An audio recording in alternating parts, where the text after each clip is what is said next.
toutes et à tous. Oui, vous êtes là? Oui. Bonjour. Ah, voilà. Merci Thierry, bonjour Thierry. Je t'ai entendu. Et ça fait plaisir d'être là parmi vous ce matin, et avec ma femme et ma fille. Et comme vous savez, nous on vient une fois par mois, donc pour épauler cette belle église que le Seigneur est en train de faire avancer, et c'est très encourageant de voir ça. C'est très encourageant de voir comment le Seigneur fait son œuvre ici. Donc, on a fait la route, même merci Seigneur, parce qu'on a fait la route avec la chaleur, et on va rentrer en espérant à Bordeaux avec un petit peu de fraîcheur. Et je peux dire aux gens à Bordeaux que je ramène la fraîcheur de Bretagne. Ok? Ça va les faire de plaisir. Donc, voilà, donc on va commencer et aujourd'hui en étude, et aujourd'hui ça va être l'introduction. Ok? Donc, on va se revoir et le 3 septembre, je pense que c'est le premier week-end de septembre. Donc, on va continuer. Mais, avant de commencer, est-ce que vous aimez les mystères? Oui? Non? Moi, j'aime bien les films de mystères, les séries qui parlent de mystères, mais j'ai pas trop de patience, vous voyez? Même quand on regarde des films ou des séries comme ça par Netflix et tout ça, je suis tenté d'avancer pour voir qu'est-ce que ça va se passer, quoi. Vous voyez? Ça, c'est moi. En fait, pour moi, les mystères, c'est lié aussi à l'idée d'une surprise, à quelque chose caché. Ok? Donc, du coup, pour ceux qui me connaissent, moi, j'aime beaucoup les surprises, mais je n'ai pas de patience pour les surprises. Même les surprises que je fais à d'autres personnes, et ça ne dure pas longtemps. Vous voyez, ma femme et ma fille, elles disent comme ça, parce que même, je vais les faire en surprise, et même si eux, ils sont la patience, moi, je n'ai pas la patience, parce que c'est moi que je veux voir ton visage. Donc, ça ne fonctionne pas, les surprises pour moi. Donc, les mystères, être mystérieux, j'aime beaucoup, mais je n'ai pas trop de patience. Ok? Donc, j'ai recherché le mot mystère dans le dictionnaire. Ok? Ça dit ce qui est inconnu, inexplicable, quelque chose qui est tenu secret. Un synonyme de ça, c'est un énigme, quelque chose inconnu. Okay? Aujourd'hui, il y a pas mal de jeux avec des énigmes, n'est-ce pas? Et en tout cas, si jamais vous m'invitez à faire le truc comme ça s'appelle, qu'on rentre dans un endroit et tu as des pistes pour les escape game, on fait ça en anglais. Et donc, si vous m'invitez à un truc comme ça, il faut me donner un issue de secours. Okay? Parce que je ne sais pas si je vais arriver à tenir et avoir la patience, parce que j'aime beaucoup quelque chose qui est caché, il y a un goût spécial. Mais je ne sais pas si je vais tenir. Donc, savez-vous que le mot mystère dans la Bible, dans le Nouveau Testament, et ces mots-là, ça se répète plus de 130 fois. Le mystère. Et la Bible parle d'un mystère. Et quand on parle d'un mystère dans la Bible, c'est un secret qui est maintenant révélé. Chaque fois qu'on écoute le mot mystère dans la Bible, plus de 130 fois, on parle d'un mystère qui est déjà révélé. Et là, c'est le type de mystère que j'aime bien. Ok? Parce que, comme je vous dis, je n'ai pas de patience. Donc, vous voyez, il y a beaucoup de versets dans la Bible qui parlent de ces mystères. Donc, je vais vous lire quelques-uns. En Colossiens chapitre 1 et verset 26, ça dit « Le mystère caché de tout temps et à toutes les générations, mais révélé maintenant à ses saints. » Regardez ce que dit Marc chapitre 4, verset 11. Il leur dit « C'est à vous qu'il a été donné de connaître le mystère du royaume de Dieu. Mais pour ceux qui sont à l'extérieur, tout est présenté en parabole. » C'est le Seigneur Jésus qui disait ça. En Romains chapitre 16, versets 25 et 26, ça dit « Dieu peut vous affermir selon l'évangile qui j'annonce, la prédication de Jésus-Christ. conformément à la révélation du quoi? Du mystère qui a été tenu secret pendant des siècles. Ce mystère a maintenant été manifesté et porté à la connaissance de toutes les nations par les écrits des prophètes, d'après l'ordre de Dieu éternel, afin qu'elles obéissent à la foi. Et 1 Corinthiens chapitre 2, verset 7, ça dit, nous annonçons la sagesse de Dieu, mystérieuse et cachée, celle que Dieu, avant tous les temps, avait préparée d'avance pour nous, pour notre bien. Prions. Seigneur, merci pour ces journées, merci pour ta parole. Seigneur, et tout le monde que tu nous parles, Seigneur, et que tu nous aides à voir ces mystères qui a été déjà révélés, Seigneur, parfois. On prie ça au nom de Jésus-Christ. Amen. Donc vous voyez, je vous ai montré quelques versets, des 130 fois, plus de 130 fois qui était mentionné le mot mystère. Et quand on parle de ces mystères, on parle de quoi? En fait, ces mystères, même Pierre, dans la première épître, dans le premier chapitre, il disait, c'est quelque chose que les prophètes, ils annonçaient, et c'est des prophéties, mais qu'ils n'arrivaient pas à comprendre à quoi ça correspond cette prophétie. Donc Pierre, il dit, cette prophétie, en fait, c'est l'Église de Dieu. Et c'est ça le mystère caché. Après, on va voir plus tard comment ça parle du mystère de l'Évangile, okay, les bonnes nouvelles. Donc, les amis, la proposition que je vais vous faire, pour les prochaines fois qu'on va se voir, c'est aller dans une épître de Paul, parce que Paul, c'était celui qui a beaucoup parlé de ce mystère. Okay? Donc, il a parlé beaucoup plus en Éphésiens et en Colossiens. Donc, du coup, la proposition que je vais vous faire pour les prochaines fois, c'est d'étudier l'épître, la lettre de Paul aux Éphésiens. Okay? Pourquoi la lettre de Paul aux Éphésiens? Parce qu'en fait, ça va nous éclairer davantage par rapport à ce mystère. Et ce mystère révélé, c'est tellement important, parce qu'en fait, c'est l'Église de Dieu. Et on doit les connaître. Je vais lire quelques versets d'Éphésiens qui parlent par rapport au mystère. Ça dit en Éphésiens chapitre 3, verset 4, en le lisant, vous pouvez vous rendre compte de la compréhension que j'ai du mystère de Christ. Et Éphésiens chapitre 5, verset 32, ce mystère est grand. Et je dis cela par rapport à Christ et à l'Église. Et dans le chapitre 6, verset 19, ça dit, c'est le mystère de l'Évangile, ça dit, priez pour moi, afin que, lorsque j'ouvre la bouche, la parole me soit donnée pour faire connaître avec assurance quoi? Le mystère de l'Évangile. Ce mystère qui était révélé, c'est les bonnes nouvelles de l'Évangile, c'est les bonnes nouvelles que Christ il est venu sur cette terre-là, et il a ouvert le chemin. Il a dit, je suis le chemin, le seul chemin, la vérité et la vie. Personne ne vient au Père que pour moi. C'est ça que dit le Seigneur Jésus-Christ. Mais il a ouvert un chemin pour tous ceux qui croient en lui.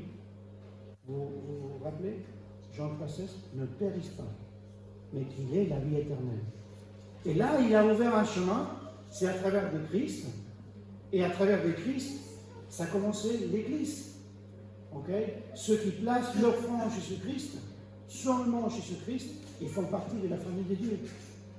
Et ces mystères de l'Église, pourquoi les mystères de l'Église? On va comprendre un petit peu plus le contexte, on va parler du contexte un petit peu aujourd'hui aussi. Donc, c'est ce mystère qui c'est tellement beau qu'on doit pouvoir le partager. C'est comme un trésor, ok? Et vous vous rappelez, quand je vous ai parlé des surprises, des choses mystérieuses que j'aime beaucoup montrer, avoir ou donner à mes enfants, je suis tellement encouragé et excité par rapport à ça, que des fois, mes enfants, ils savent qu'est-ce que je veux les donner, ou la petite boîte que j'ai préparée, parce qu'en fait, ils me voient, moi, je tellement comme ça, quoi. Donc, ils vont lire dans mon visage par rapport à ce que ça parle de ces mystères-là, de cette surprise-là, de cette énigme-là. Ok? Donc, quand on va étudier cet épître de Paul aux Éphésiens, ce mystère et c'est l'Évangile, et c'est l'Église de Dieu. Okay? Ça doit rayonner en nous. Et on va voir. Et plus tard, ça va être aussi le défi pour ce week-end, pour aujourd'hui, c'est qu'est-ce que ça va nous donner de connaître davantage par rapport à ce mystère-là. Et je ne sais pas vous, mais bon, quand on va surfer sur le net, on fait des recherches sur la web, par Internet, et on est dans un site, pour voir si ce site-là, c'est quelque chose qui c'est bon, ou c'est correct, ou c'est vrai. Et j'ai regardé en Google, et la plupart du temps, quand quelqu'un fait une recherche et il est dans un site web, la première chose, ou la chose la plus recherchée dans n'importe quel site, c'est la partie de qui sommes-nous? N'est-ce pas? Je ne sais pas si ça vous est arrivé, mais quand je regarde, même quand on veut acheter quelque chose et on ne connaît pas le site web, on arrive dans le site web de cette entreprise et on va dans l'onglet là-haut et on voit l'onglet contact, l'onglet produit. Mais moi, personnellement, si je veux savoir si c'est quelque chose de plus concret, sûr, et ce n'est pas un escroc, je vois en anglais, ça dit « about ». C'est « qui sommes-nous » et quand on voit l'onglet « qui sommes-nous », qui nous sommes, ça dit « qu'est-ce que nous faisons ». Ok les amis, quand on pense à la lettre de Paul aux Éphésiens, on va nous donner, par rapport à ce mystère, par rapport à l'église locale, on va nous rappeler qui nous sommes et qu'est-ce que nous faisons, ou comment on doit le faire. Donc, vous avez déjà une idée. Okay? Cet épître de Paul aux Éphésiens, c'est incroyable. C'est la base. Et c'est là où il faut y aller pour comprendre. Mais pas seulement pour comprendre, pour rayonner de la façon que le Seigneur il veut qu'on rayonne. Donc, du coup, on parle un petit peu de contexte. Vous voyez, je viens et voir d'où ça vient ces lettres-là. Et bien sûr que c'est Paul qui l'a écrit. Donc, même quand on commence à lire les premiers versets, ça dit « Je suis Paul ». Et même si certains théologiens, ils se posent la question par rapport à si lui, il était vraiment l'auteur. Et il n'y en a pas beaucoup qui se posent la question. C'est tellement clair que c'est lui, la façon qu'il écrit. Et en même temps, on pense que c'est écrit, et cette lettre est écrite quand Paul était en prison à Rome.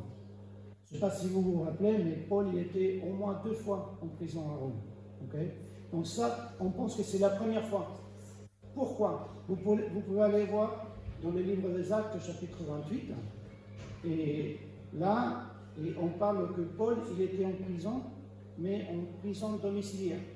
Okay? Il avait quelqu'un avec lui, un soldat, qui l'accompagnait. La 12e fois que Paul était en prison à Rome, c'est les derniers jours de Paul. Et ça, on va le trouver en 2 Timothée. Okay? Et nous, on vient de passer quelques jours en Italie avec ma famille, avec notre ministère. Et on était à Rome et on a pu visiter l'endroit où on se dit que c'était le dernier endroit où Paul il a été en prison. Aujourd'hui, c'est une église catholique. Okay? Mais cet endroit-là, ils sont gardés quand même, cet endroit est assez réel à l'époque. Okay?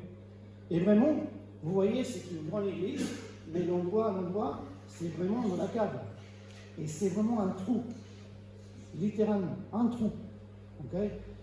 Là où il y a une petite fenêtre là, il n'y a pas de lumière de l'extérieur. Et dans ce trou-là, il y avait les prisonniers qui allaient mourir.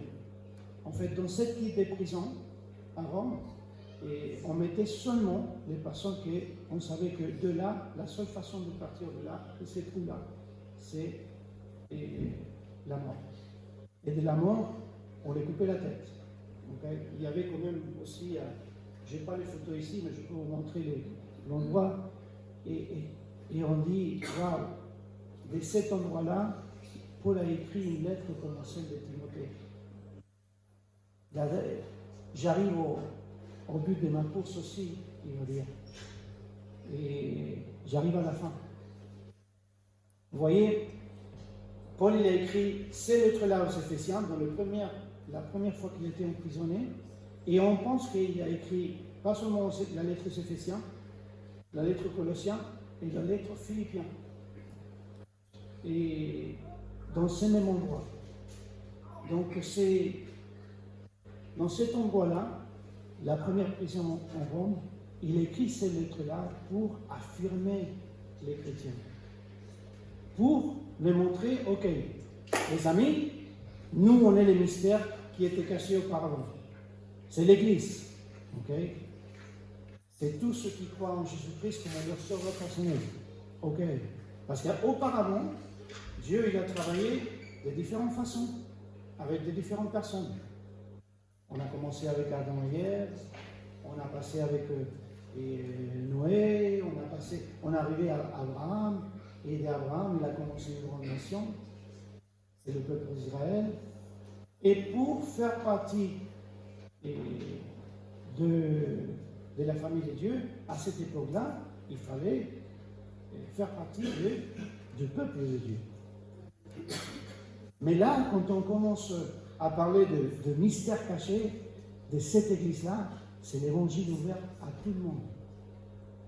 C'était toujours ouvert à tout le monde, mais la façon de le faire, c'est qu'il fallait se rapprocher du peuple choisi par Dieu. Ici, c'est Jésus-Christ qui a ouvert le chemin et il a vraiment fait tomber tous les murs des divisions. Et c'est ça qu'on va parler dans la lettre d'Éphésiens. On va parler de ces murs des divisions qui, des fois, on le trouve dans nos églises aussi. Et il faut enlever ça. Parce que le Seigneur Jésus-Christ, il a enlevé ces divisions. Donc c'est tellement riche ces lettres-là de Paul. Et ça va nous encourager. Parce que nous, on doit, si on veut vraiment rayonner, si on veut vraiment briller, et on a chanté ça ce matin, et il faut vraiment prendre soin de ce mystère, de cette révélation qui est tellement importante. Et je dis toujours, ce que ma mère me disait, Miguel, mon voisin, il ne lit pas la Bible, mais il va me lire à moi. C'est mon témoignage. Donc vous voyez, si on n'est pas conscient, c'est pas que ce monde n'est pas conscient, si on ne donne pas de la valeur à ce que nous sommes en Christ, et ce que nous, on peut faire en Christ, ça va être difficile de rayonner. Ça va être difficile de briller. Donc du coup, je continue par rapport à Éphésiens. Et aujourd'hui, vous vous rappelez, c'est une introduction. Okay? Donc, il y a deux mots qui ça se répète plusieurs fois en Éphésiens. Et c'est les deux mots en Christ. En Christ. Et pourquoi ça se répète? Parce que c'est tellement important de penser que peu importe ce que nous on pense aujourd'hui, peu importe à quelle église on va, peu importe qu'est-ce qu'on croit, est-ce qu'on a la vérité ou pas, le plus important c'est la base de ce qu'on croit. Elle est basée en quoi? En qui? Et Paul, ici aux Éphésiens, il dit en Christ.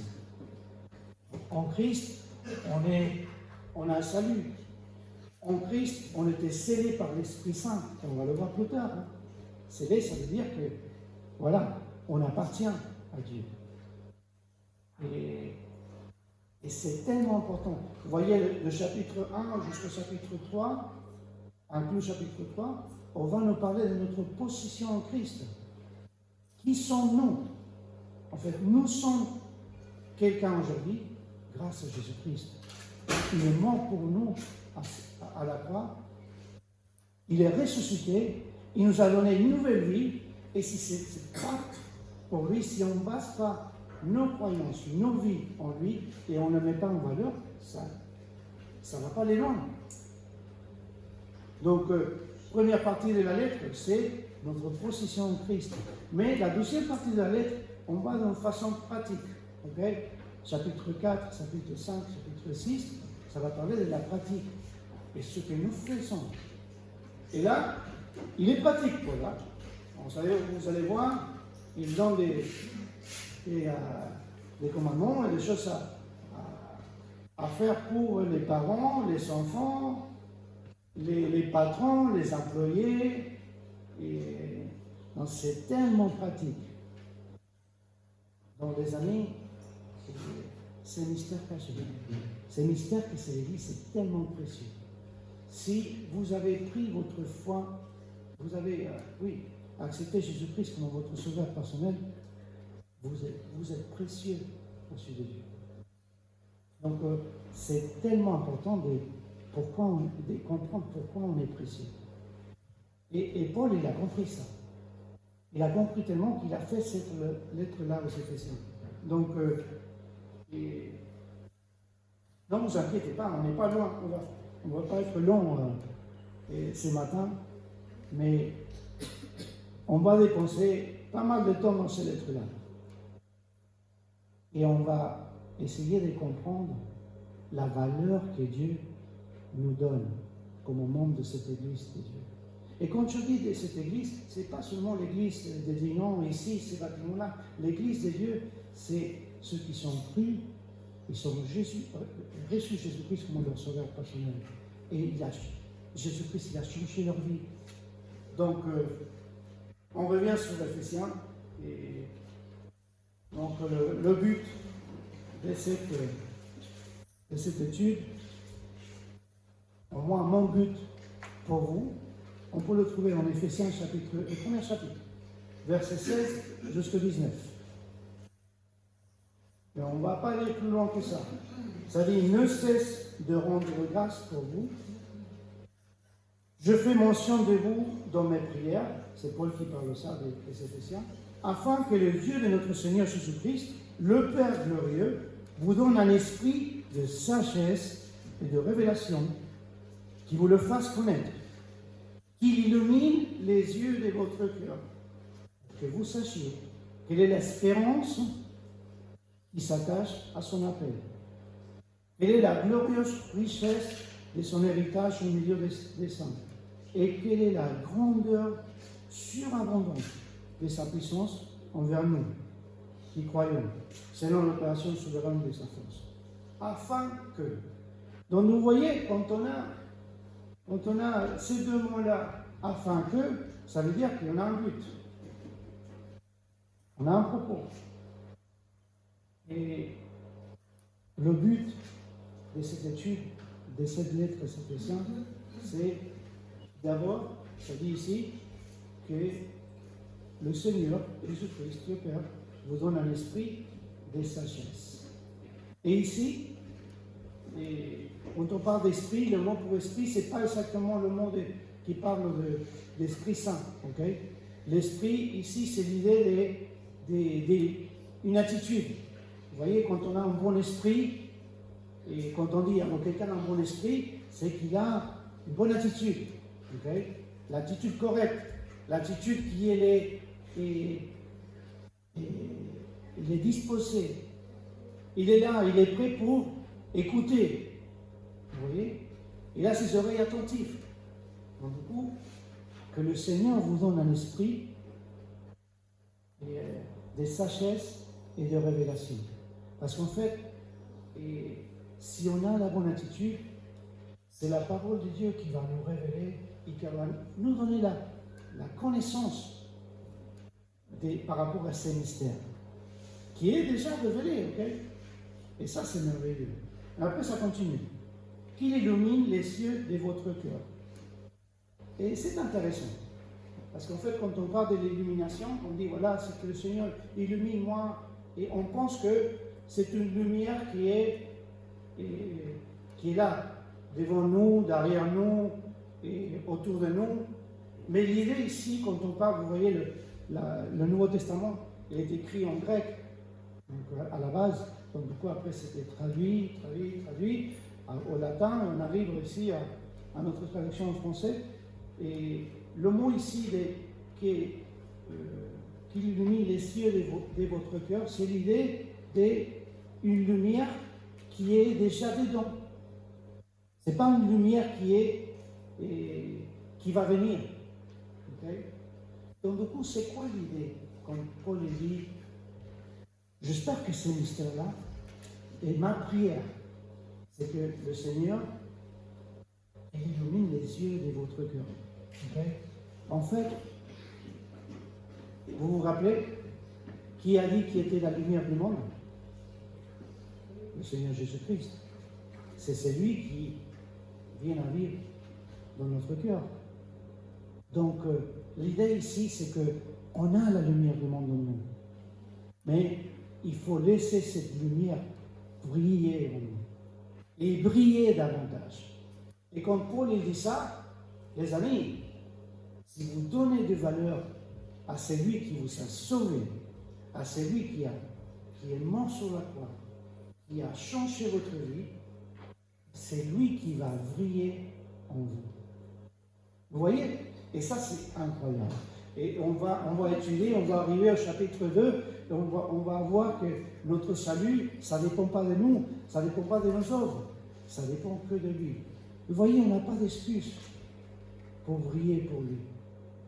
Alors, la seule excuse, c'est nous-mêmes.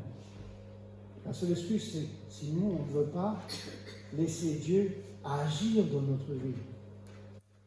Donc, et qu'il illumine les yeux de votre cœur. Et après, ça dit, regarde ce qu'il dit, pour que vous sachiez quelle est l'espérance qui s'attache à son appel. Quelle est l'espérance qui s'attache à son appel. Je ne sais pas, mais et on vit dans un monde qui n'a pas d'espérance, pas d'espoir. Okay? Nous, on a une espérance en Jésus-Christ. Et Pierre, il nous dit, en 1 Pierre, le premier chapitre, verset 3, ça dit, béni soit le Dieu et Père de notre Seigneur Jésus-Christ, qui selon sa grande compassion nous a fait naître de nouveau par la résurrection de Jésus-Christ entre les morts. Pourquoi? Pour une espérance vivante. Une espérance vivante. Donc, quand on va étudier ces lettres-là, on va comprendre qu'il y a une espérance vivante. Et que le Seigneur, il éclaire, que nous, on puisse laisser le Seigneur éclairer notre cœur pour que cette espérance, ça peut se montrer aux autres. Et après, ça continue. Aussi, et sa glorieuse richesse de son héritage. Et là, quand on parle de sa glorieuse richesse de son héritage, ça nous parle de privilège que nous, on a d'être ses enfants. Vous voyez, quand on pense à l'espérance, on pense à la paix qu'il nous donne quand on a une espérance. On se sent avec une paix parce qu'on a une espérance. Ici, quand on va étudier cet épître de Paul et on va voir cet héritage que nous, on a en Jésus-Christ comme ses enfants, ça va nous montrer quel privilège on a d'être ses enfants. Je ne sais pas vous, mais des fois, on dit, ah oui, nous, on est chrétiens. On baisse la tête. Ah nous, oui, on fait partie d'une église protestante évangélique. On se cache, on dit on tortue, quoi. Vous voyez? Ah nous, on a un privilège. Et ce privilège, c'est immense. On a un héritage en Jésus-Christ. Et Paul, il continue. Et après, on va étudier dans le chapitre 4, il dit de marcher d'une façon digne à la paix. Digne de faire partie de cette mystère que c'est l'Église. En fait, il va nous aider à être préparés, à être en accord avec ce que nous sommes. Ce que nous faisons, ça doit être en accord avec ce que nous sommes. Donc, chapitre 6, on va voir l'armure et on va voir que la puissance de Dieu est suffisante pour nous protéger. Dans les années, l'épître s'Éphésiens, c'est le mystère qui a été révélé. Et cet mystère nous a été révélé à nous. Quand je dis à nous, c'est à ceux qui sont pris cette décision de recevoir Jésus-Christ comme leur sauveur personnel. Et ils font partie de la famille de Dieu. Donc, on a commencé à chanter et dire, Seigneur, brille en moi. Et on veut que ce soleil il brille sur moi. Les amis, ce qui est intéressant, c'est que le Seigneur, ça fait longtemps qu'il veut briller en nous. Mais est-ce qu'on le laisse briller? Donc j'espère que je vous encourage à lire cet épître-là, cette lettre-là, parce qu'en fait, c'est la base. C'est la partie des sites web, qui nous sommes et qu'est-ce que nous faisons et pourquoi on fait ce qu'on fait. Donc que le Seigneur nous encourage et qu'après cette étude-là, que je vous encourage de lire chez vous, et qu'elle nous aide à marcher, à rendre de la valeur à ce que nous sommes, mais à marcher de la façon que nous devons marcher. Parce que nous sommes des enfants de Dieu. Ok? Prions.